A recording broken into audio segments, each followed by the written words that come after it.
Good morning, good afternoon, depending on where you're joining us from. Welcome to our first Startup Women webinar of 2025, Funding Your Vision, Accessing Grants in Canada. I'm Isabel Nolan, Director of Programs at Startup Canada. To begin, I would like to acknowledge the land on which I am on today is located on the unceded and traditional territories of the Musqueam, Squamish, and Tsleil-Waututh Nations, also known as Vancouver. And as we are a national organization, I would also like to acknowledge with respect the diverse histories and cultures of all Indigenous peoples. And I encourage you to take a moment to acknowledge the traditional territories that you're residing on today. We welcome everyone to connect with each other in the chat. Make sure you're sending messages to everyone in the room. It's wonderful to see that number keep going up. So thank you all so much for taking some time out today to join us. And today's session will be recorded. We'll add it to our YouTube channel afterwards as a living resource. A little bit about Startup Canada. If you're not familiar with us, we're a national nonprofit that's the gateway to Canada's entrepreneurial ecosystem. We're here to connect entrepreneurs with support, community, and tools that they need to build a successful business in Canada. And Startup Women is an annual program offering support to early stage women identifying entrepreneurs across Canada through topic focused webinars like today, industry roundtables, and meetings with startup women leaders. We know that when you support women, you support a nation.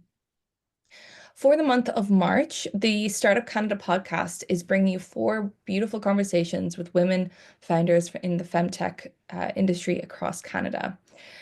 Through these conversations, we're discussing barriers and stigma women face when they build businesses around women's health, menstrual health, and sexual health.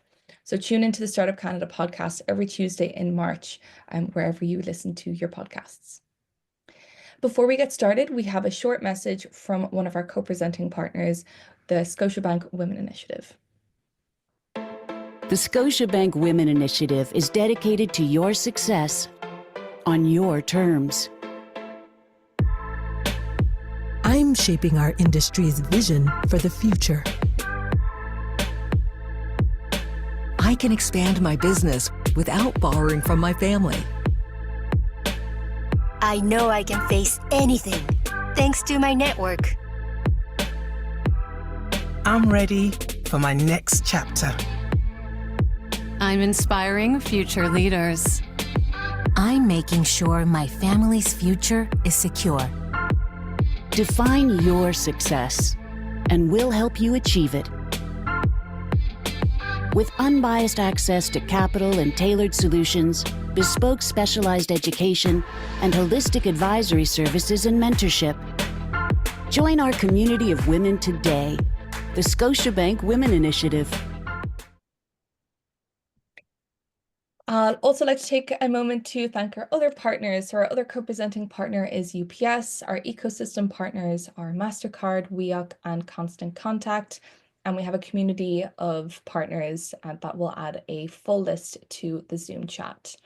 Wonderful to see wherever everyone is joining in from. I think I've seen from like Nova Scotia to Salt Spring Island. So it's really lovely to see that that breadth of people joining in. So today's conversation, as it says on the tin, it's all things grants. We'll explore a variety of pre-revenue grant opportunities for early stage entrepreneurs, how to successfully navigate the application process, and provide some guidance on crafting some compelling grant proposals and discuss effective strategies for maximizing your chances of funding success. We've prepared some questions for our panelists. However, if you have a question, you can write it in the Q&A box, and we'll do our best to answer it live for you. So without further ado, I'm honored to introduce you our speakers today. We have Brianna Blaney, who is the co-founder and CEO of Pocketed, a Deloitte business, newly a Deloitte business, delighted for you. This is a platform that makes government funding more accessible to every business owner. And Denise Barrell, who is the founder and CEO of the Grant Sherpa, a resource partner who guides you to a mountain of money to grow your business. Welcome both. Thank you. So glad to be here. Thanks for having us. Thank you. So I guess to start off our conversation, we really want to ensure everyone is coming in at the same level, same playing field, and everyone has the same understanding of what grants are really. So they're essentially non-repayable funds. They're a fantastic source of capital that doesn't require you to give up any equity in your business. They're discretionary. They're not competitive. And while they can be a game changer for early stage entrepreneurs like yourselves, it's important to understand that they're typically designated for specific purposes. So think research and development or innovation, rather than general operating expenses. So there are things you can use your grants for and things you can't use them for. And so for pre-revenue businesses, grants really offer that vital lifeline, allows you to validate your concept, conduct essential research, and build a strong foundation without the immediate pressure of generating sales. So it's very important to explore these opportunities and apply for relevant grant programs for your business, if you're seeking to propel your innovation ideas forward. Brianna, I've seen you talk at length many times about grants, and something you've always taken a moment to mention is what is and isn't fundable with grants. So Yeah. you kind of give a very brief overview of what you can and can't, but I'd love for you to share your insights into these just a little bit more. Yeah, absolutely. I think you did a great introduction, Isabel, to provide us all with that level playing field of what the heck are these grant things that we're going to talk about today. So for a little bit more context, there's about $5.9 billion distributed every year in Canada for for-profit businesses in grants, in tax credits, and incentives. And there are three very different mechanisms. Tax credits in particular are an entitlement for your business, whereas grants are competitive and they are discretionary. And like they frankly kind of change at a whim. So they are very powerful when you're early stage, and they can be, but they can also be very difficult to access. And one of the pieces that we've observed in the last 4 years of building Pocketed, so we started Pocketed in 2021 to solve a problem that we faced as founders ourselves, which is how do you find the money to start and grow your company? Where does it come from? Especially when you're early and you don't have, friends and family or whatever it may be that can invest in your business or whatever that looks like. And grants can be such a powerful tool. But what people often don't understand is that they fund specific activities in your business. So over 17,000 companies use our platform, and we get questions all the time that are variations of the same thing. I'm a woman-owned business. What grants are there for me? And the answer we generally have to that is that basically nothing exists just because you're a woman-owned business. It comes down to how are you deploying money? How are you investing in building your business and in achieving growth? And that might look like hiring. It might look like investing in training your team if you have one already. It might simply look like investing in a marketing project or whatever it looks like. And then the question becomes, of those things that you're investing in, which ones are fundable? Because the most common question I get is, what marketing dollars exist? And like the short answer is like none, basically none. You'll see it sometimes as a line item on really big grants, multi-million-dollar grants, or even six-figure grants, but very little money exists to just give you dollars to spend on Facebook ads. It's not a thing. So we have to think about, what am I investing in? Not just what am I investing in, but what of those items are fundable by the government? And what makes them fundable are those items that drive an economic and or political priority. So for example, hiring, lots of money for that because it creates jobs for the economy. So you have to think about where you're spending money and what of those things have a benefit that is bigger than you, that are beneficial to Canada. And that is often what dictates where there is government funding. Things like operating costs, paying founders, paying yourselves, buying a business, those things are generally not fundable by grants and are great opportunities for you to go talk to the folks at Scotiabank Women Initiative, who are a great resource for things like that. But Kate or Isabel, sorry, I'll leave it there. But those are the ones that come to mind for me as it relates to, like, it's really about what you're doing in your business and not just what your business looks like in terms of your firmographics. Thank you so much, Brianna. And Denise, in kind of thinking in line with what your business is providing, what services you're providing, anything to add to that advice when navigating or selecting to... Yeah, no, I agree 100% with what Brianna said. And the other thing is to think about, the government is using taxpayers' dollars to fund you.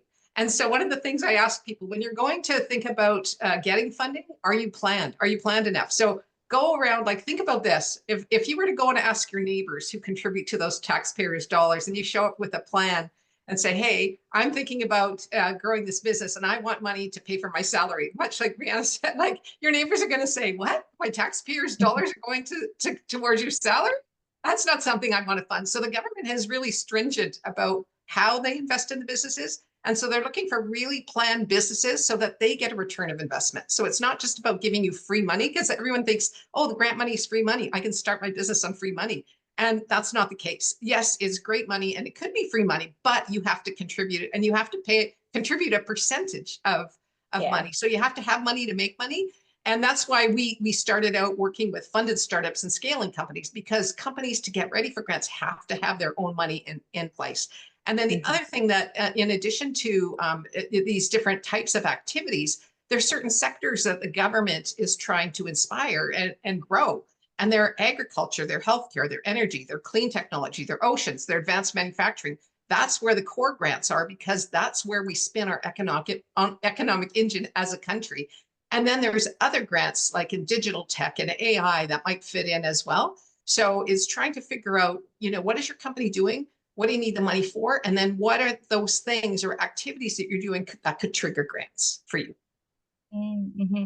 It's an excellent analogy of just like understanding exactly what you're asking for when going to your neighbor. Like, yeah, you really are. It's the taxpayers' dollars. So thank you so much for kind of setting up that thing.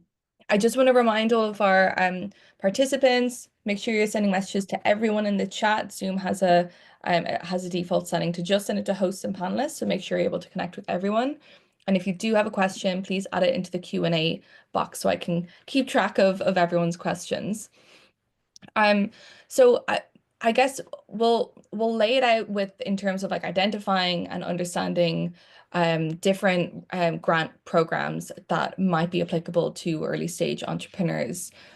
So Brianna, in finding that application process overwhelming, I'm sure a lot of entrepreneurs are feeling that it's a whole world to navigate. What are some of the most common misconceptions maybe about these programs, and any tips on how to simplify the process? Yeah, so it's interesting. We talk a lot of Pocketed about how grants are almost won and lost at the point of identifying them. And what we mean by that is, if you're pursuing a grant for which your business is not either fully eligible or competitive with the project that you're building and looking to fund, you will not win that grant, even if your application is exceptional, is written well, has good financials. You won't. Because at the end of the day, it comes back to what the government is looking to achieve in the way of outcomes and return on their investment. And Denise said it so beautifully. They expect a return on their capital, just like your investors do, just like the bank has an interest rate. The government expects a return on their capital.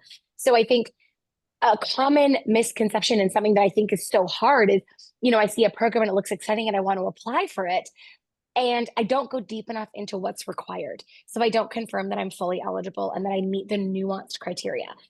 Or it's really freaking hard to do that, because you might have a 94-page program guide. It's a PDF document that you're having to read through to even determine whether or not you're a competitive fit for a program.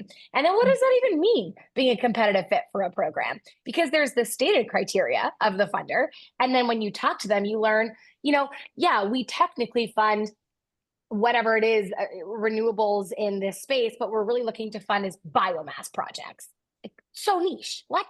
So you wouldn't know that unless you ask the question and build the relationship.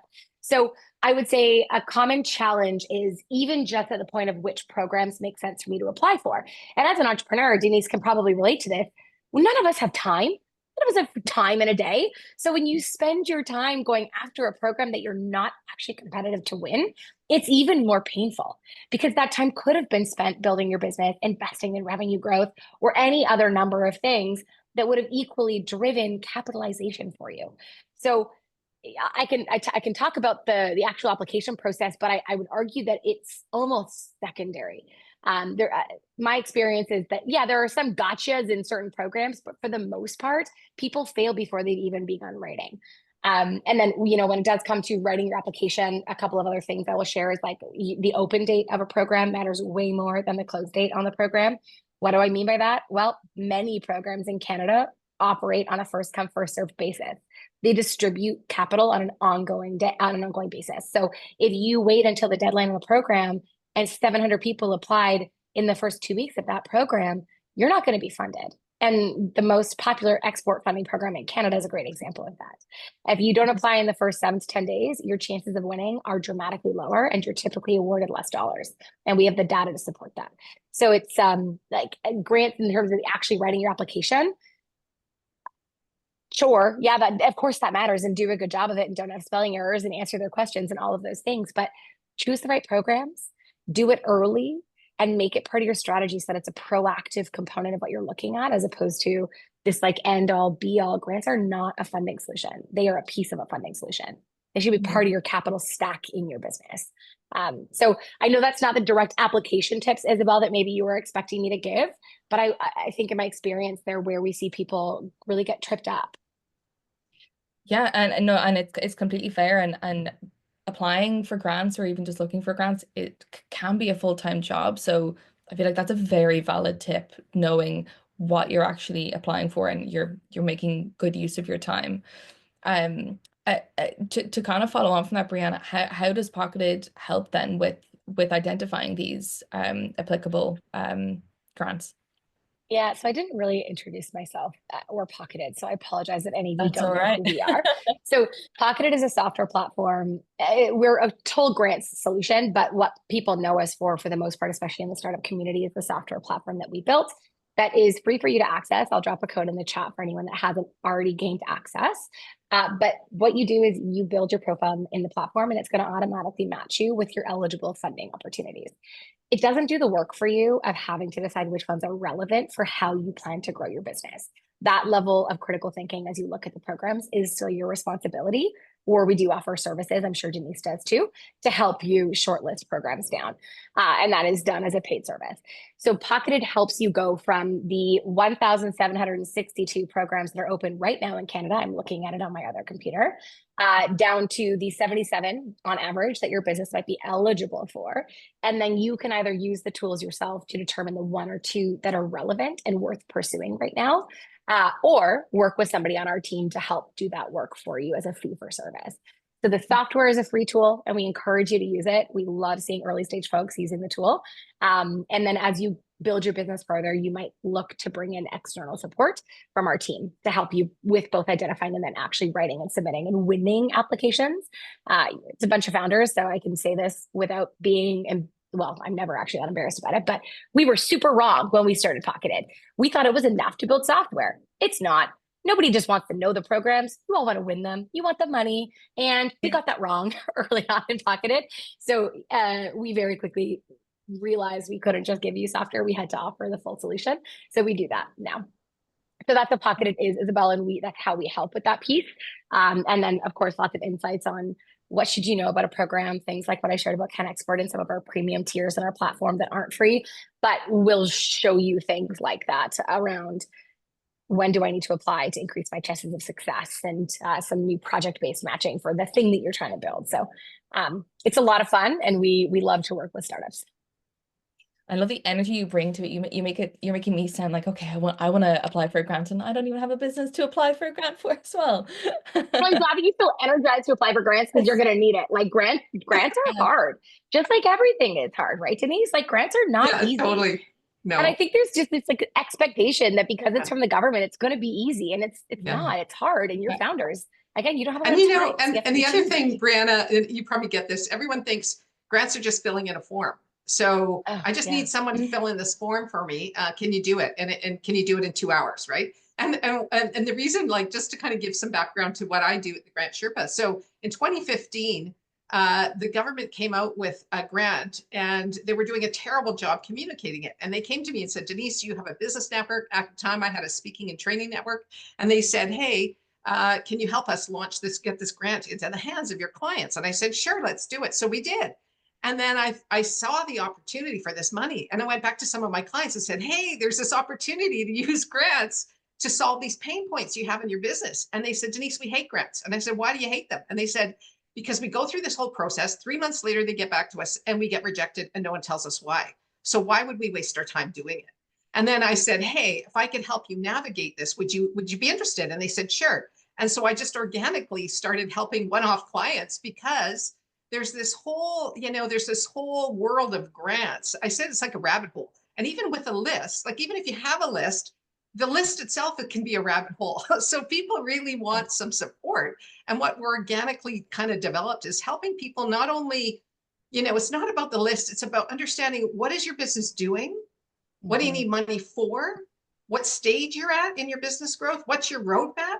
And then where can this money layer in to support you, whether you're at an early stage, whether you're developing R&D, whether you're going global, whether you're trying to attract investors? Because guess what? If you are attracting investors, they want to know. I get work with venture capitalists and whatnot who come to me and say, hey, Denise, we're thinking about investing in this business.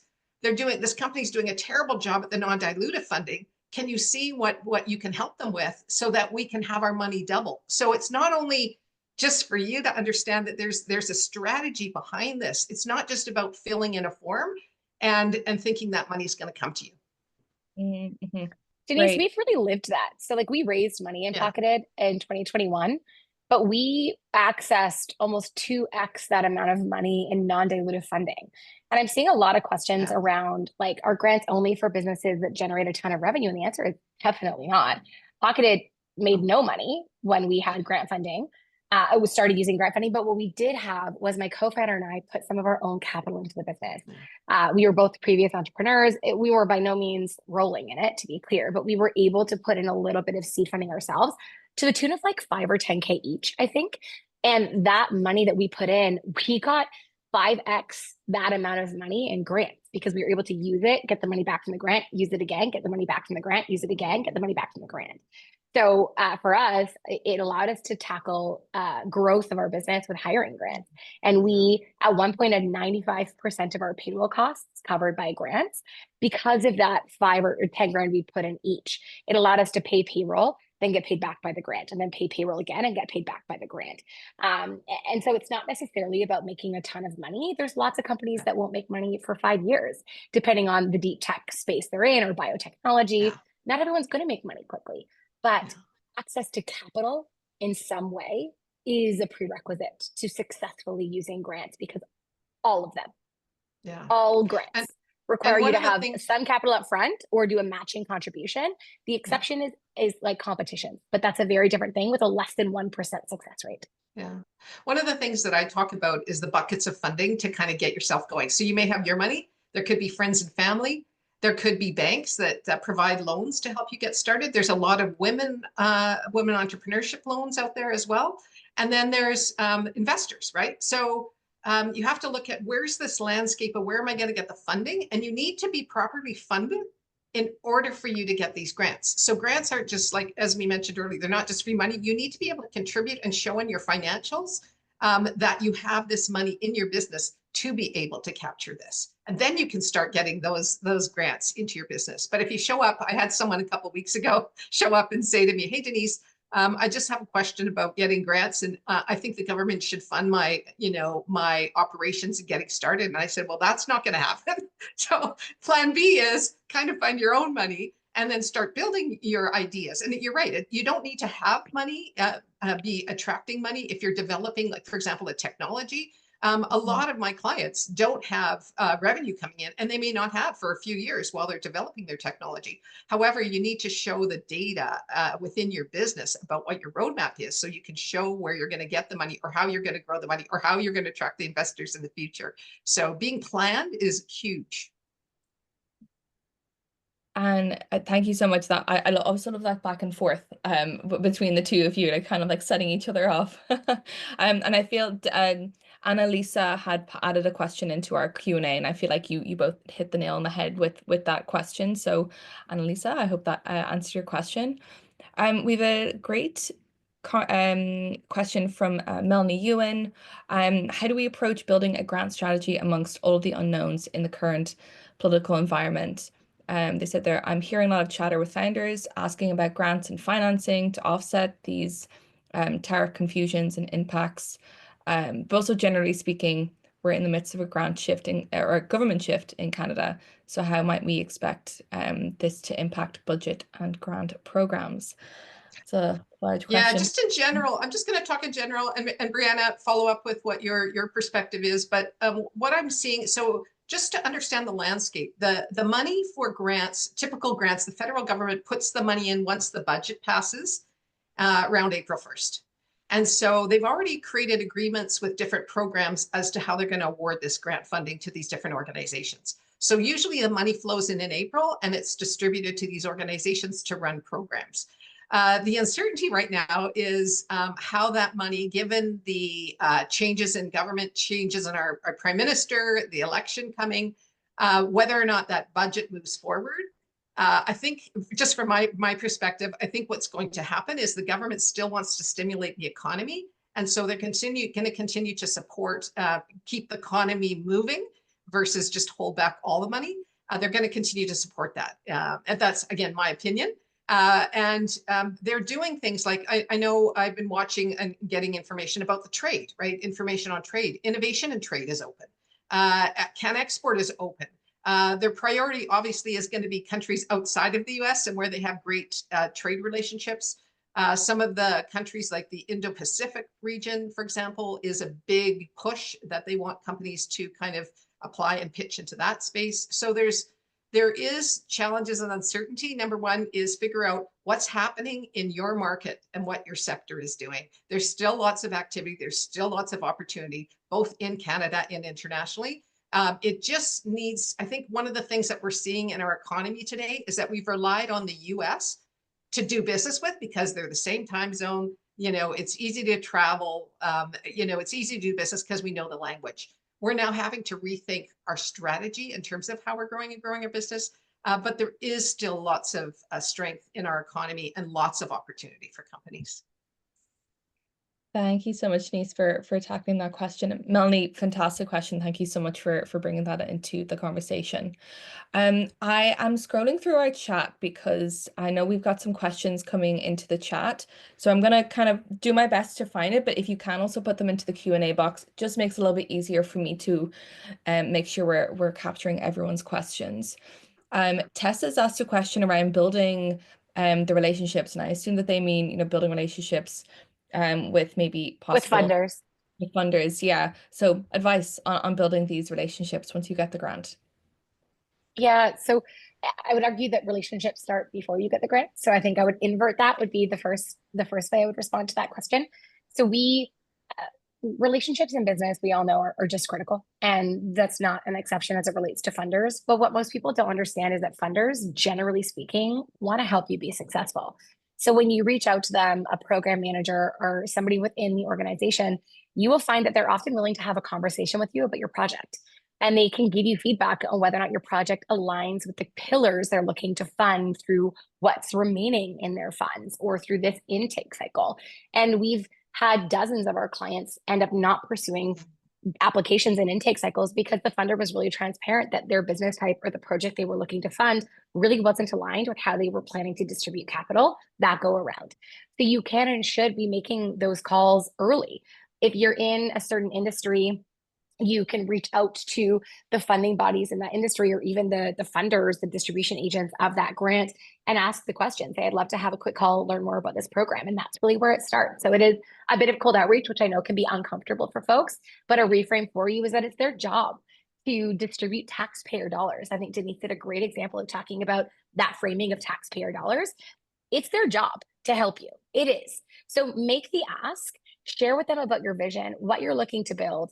Ask them if that's something that you think aligns with the priorities for the fund this go around or right now. And it will help to save a ton of time for you pursuing an application that you're never going to win. So we think it starts early. And that's been our experience. We've had clients win multi-million-dollar supercluster grants and innovation fund grants. So generally the big grants in particular, relationships matter. And it can mean that you get an invitation to apply for new programs before anyone else even knows that program exists. And should that be the case in grants? Arguably no, but it is. So now that you understand that's the way the game is played, building relationships becomes a key part of how you are successful in building grants into your capital strategy. One of the things, yeah, that's great, Brianna. I agree 100%. And one of the other things that I also tell people, the grant process starts with reading the guide and are we a fit and understanding what you're pitching. Because a lot of times, for example, in R&D, they have this thing called technology readiness level. And they'll say our grant funds a technology readiness level 3 to 5, let's say. And you go into a meeting with a funder and you start pitching your project, and you've already launched your project, and now you're moving forward. They're going to say you don't fit. So you're going to kick yourself out of the queue because now you've told them you're not a fit for that program, and they're going to put you on the back burner and say, come back when, right? So really do your due diligence in terms of reading the guide as to where you actually, do I fit this grant? What questions do I have about the grant? And then when you're pitching your business, you need to know key things. Like if you're pitching for R&D, for example, you need to be able to communicate what's our innovation, because all the R&D grants are tied to what's the innovation, the potential intellectual property you're capturing. And so if you show up without that, they're going to say, you know what, I don't really see the innovation here. Come back when.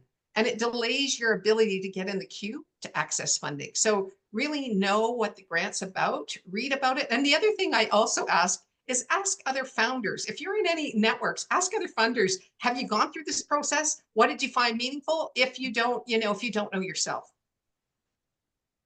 Brilliant answer. And I'm seeing a lot of questions around finding these grants. And I know that Brianna, you were like, use Pocketed, which absolutely yes.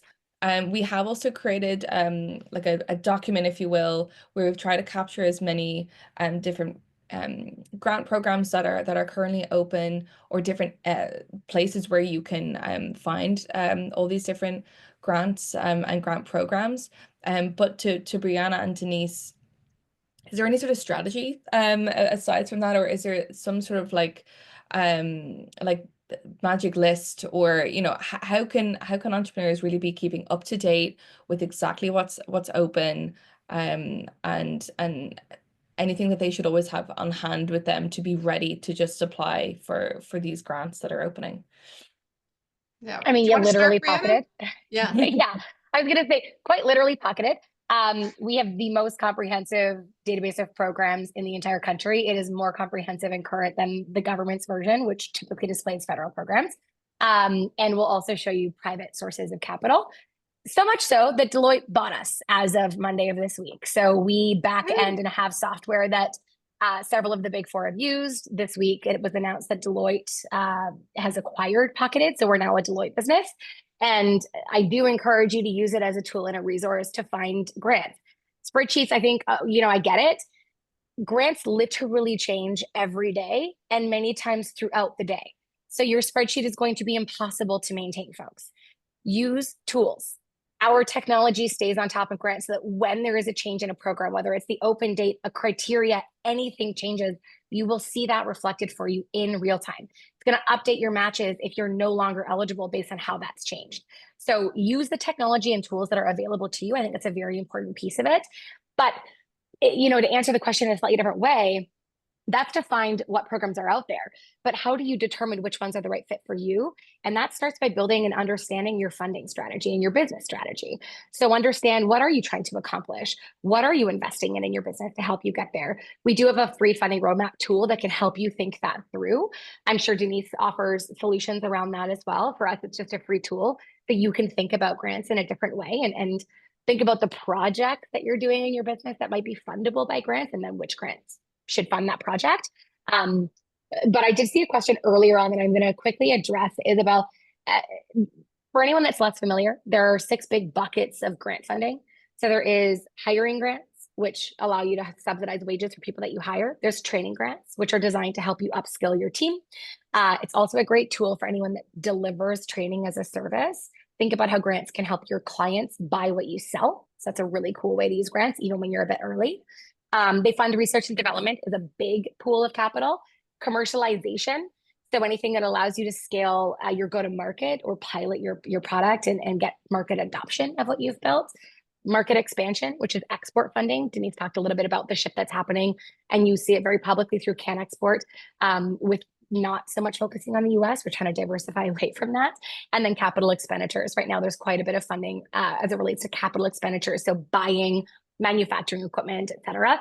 Not so much renovating spaces, which I saw several questions around, unless you're doing so in a very sustainable way with specific equipment. But those are the 6 big buckets of funding, and understanding how those work and what types of things in those buckets are fundable will help you a lot. And that's where our funding roadmap tool is a useful resource for you.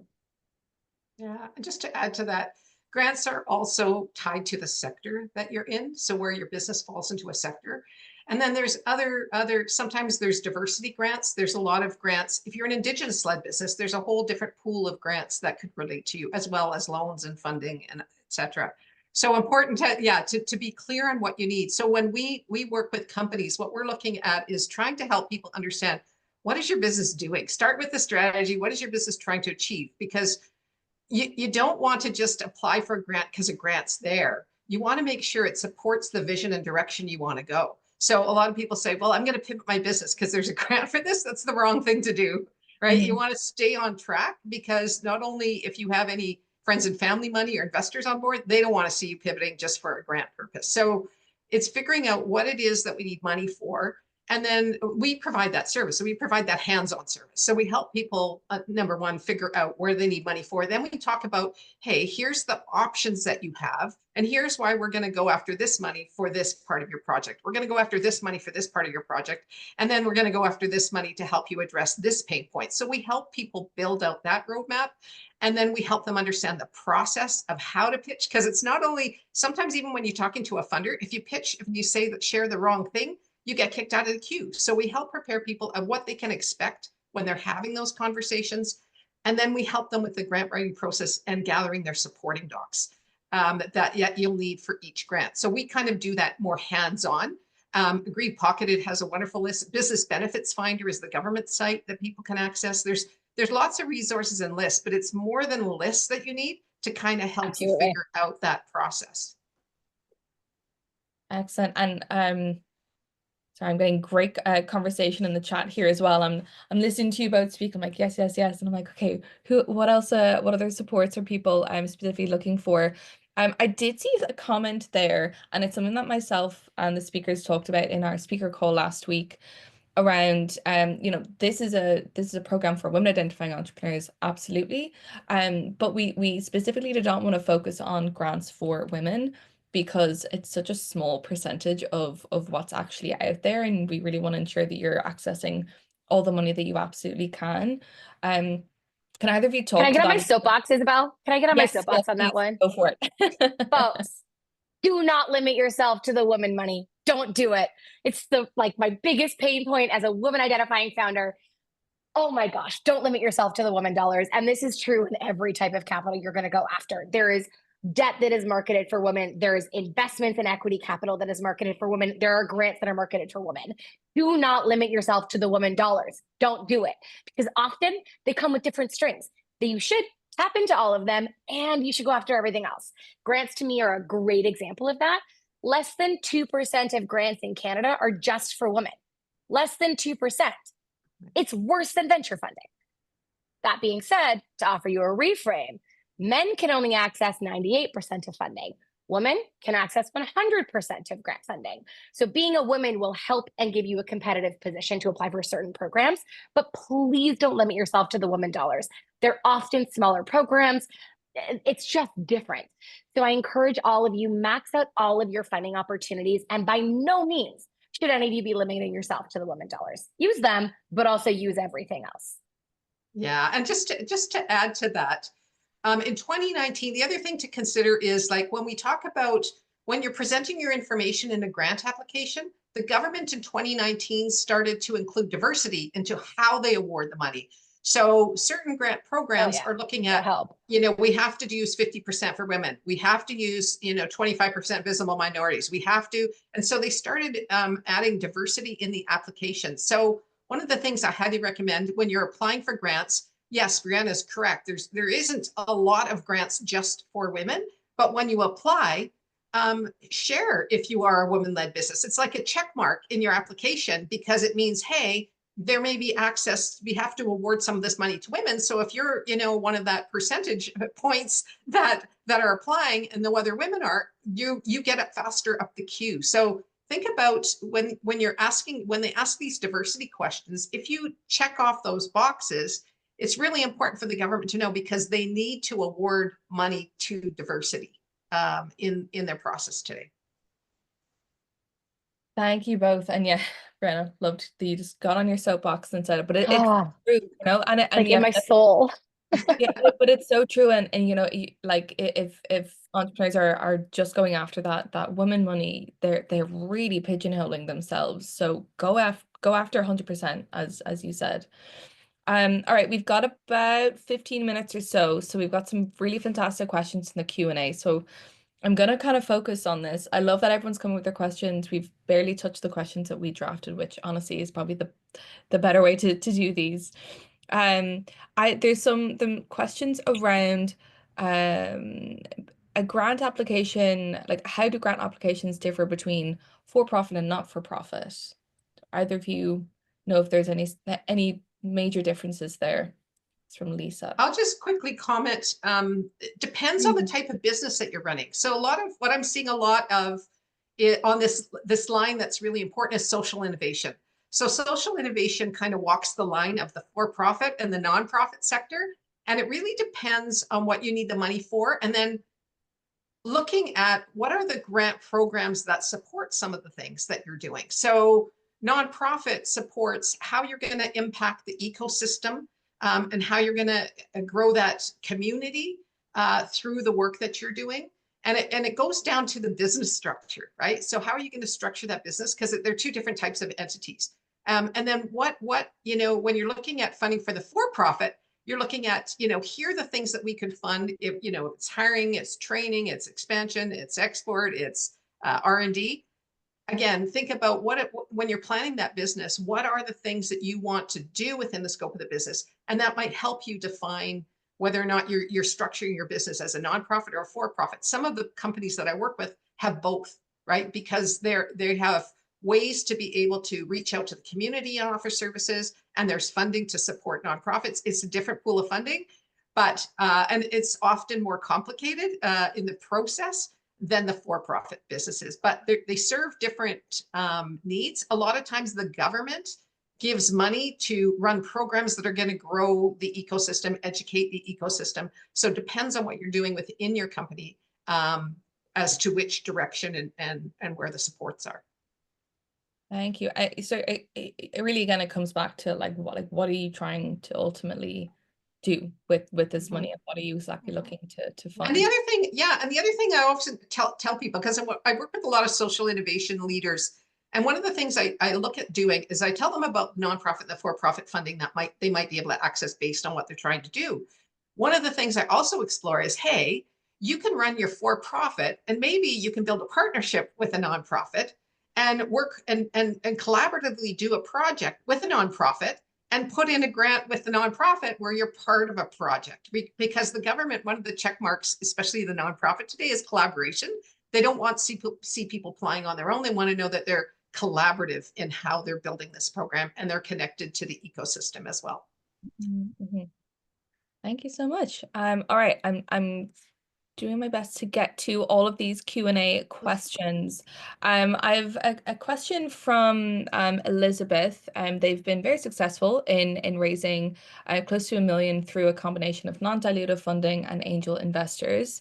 But while they have not yet generated revenue, these grants have been instrumental in helping them secure their first client for early adopter grants.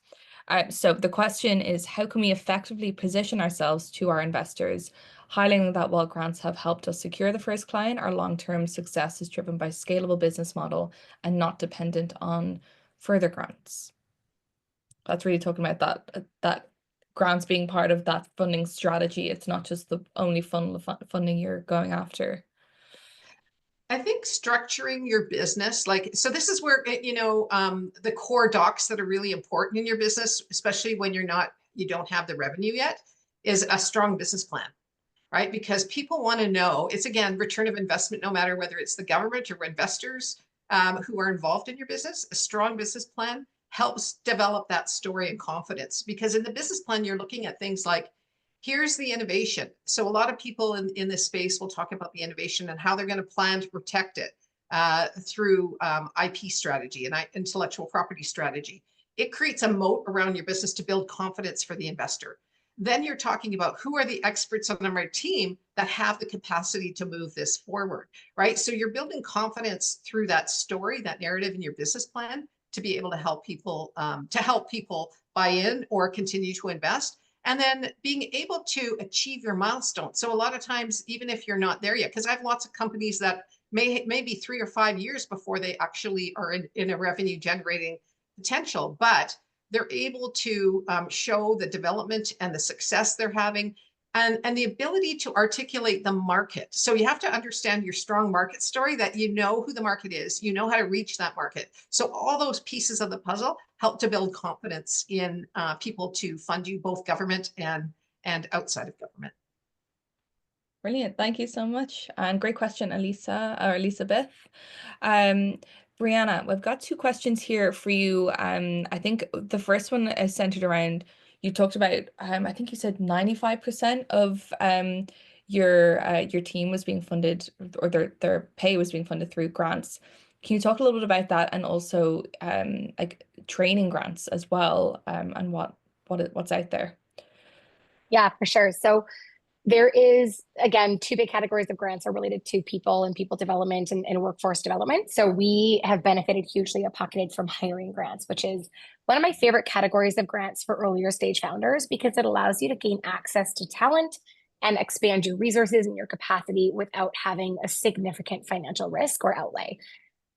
That being said, hiring grants have changed since the heyday of COVID. So they do look a little bit different now. And I've been dropping a whole bunch of things in the chat for folks that are watching there, with some links and to specific programs. But when we were funded by hiring grants, there was a whole bunch of money available to hire people that had graduated recently from university. So youth hiring grants, they're called. And we benefited massively from those programs. Those programs don't exist in quite the same way anymore. There's one currently open through Lighthouse Labs. I shared a link to that program in the chat, and it will fund 100% of salary for a Canadian. They always have to be Canadian permanent resident, refugee, or citizen. And it will fund 100% of their salary for 12 weeks, up to just under $16,000, like $15,882. It's something really odd and specific. They have to be a STEM hire, so it is a little bit more narrow, but that's an example of how we did it. We would hire people, subsidize their wages, which allowed us to get talent that meant we could sprint. So we went from an idea of Pocketed to deploying our alpha launch in 14 weeks. And it's just been like a rapid growth trajectory ever since. And we've continued to use hiring grants, but in slightly different ways. So when we were really early stage and frankly had no money, what that looked like for us was hiring a lot of students. So it meant that we had to design certain roles and Pocketed to be very quick to get new, very junior people ramped up to a place of productivity, which meant very focused roles, very task-oriented roles.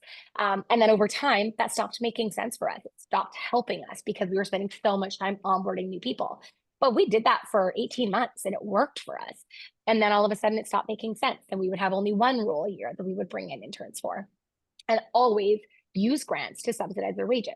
A little known fact is that student hiring grants, they're still available every semester. They're based on semesters. You'll get hiring grants to subsidize wages of students, 50 to 70% of their wages, to a max of $5 or $7 grand, depending on the demographic of your candidate.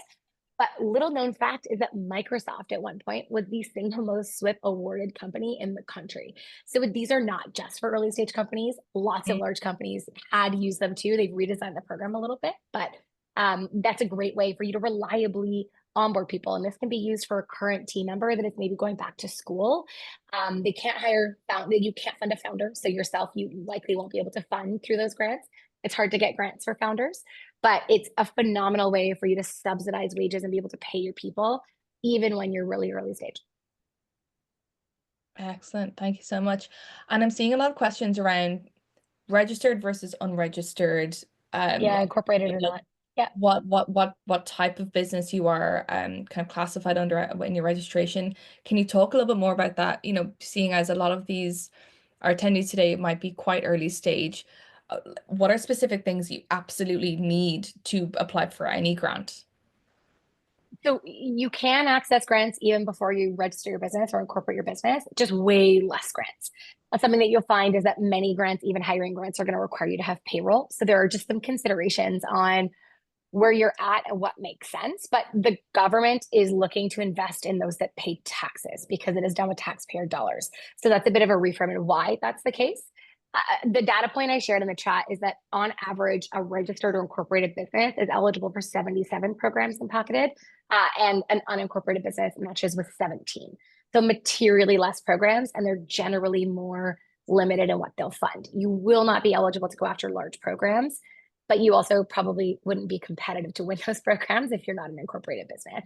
And Denise's comment earlier around the government priority around collaboration and consortiums is very, very real right now. We're seeing that a ton in how programs are being designed and developed. So that's an important thing to consider, probably not for really, really early stage folks here with us today, but as you're scaling, that collaboration strategy matters a ton. Excellent. Thank you so much. And kind of a little bit in the same vein, you know, if there's entrepreneurs here looking to apply for grants, but they may not have the cash to access support from, you know, businesses like yourselves. Of course, there's a lot of people thinking, okay, well, maybe I can utilize ChatGPT or the Gemini AI app in helping me write it. I know you have thoughts on this. So when can you bring in these tools, but when also should entrepreneurs be so relying on that human expertise? Yeah, I just want to join in because I have this happen a lot. Like, and I don't know anyone else in this space, but or in emails we get in business is people are relying on ChatGPT as if it's going to make you look smarter and make you look better, right? And sometimes that is the case. But the problem is when you're applying for grant, there is core information in the grant application that you need to include in your application. And a lot of times we get them all the time. People are filling in or giving us information and it's all fluff and stuff ChatGPT. And it doesn't really tell the story of the company. So it's really important you can use these tools to kind of emphasize or clean up what you're doing, but you really still need to make sure that the core elements of who you are, what you're doing, how you're doing it show up. The other risk that people play is especially in the innovation space. If you are using an open source platform, you can put your intellectual property at risk by sharing your information in an open platform. So we recommend that if people are going to use it, make sure it's not an open platform so you don't lose that risk to your business. But yeah, you know, obviously it's a tool, it can be valuable, but you really need to make sure that you're communicating the right narrative and not just that fluff and stuff that you sometimes see in ChatGPT.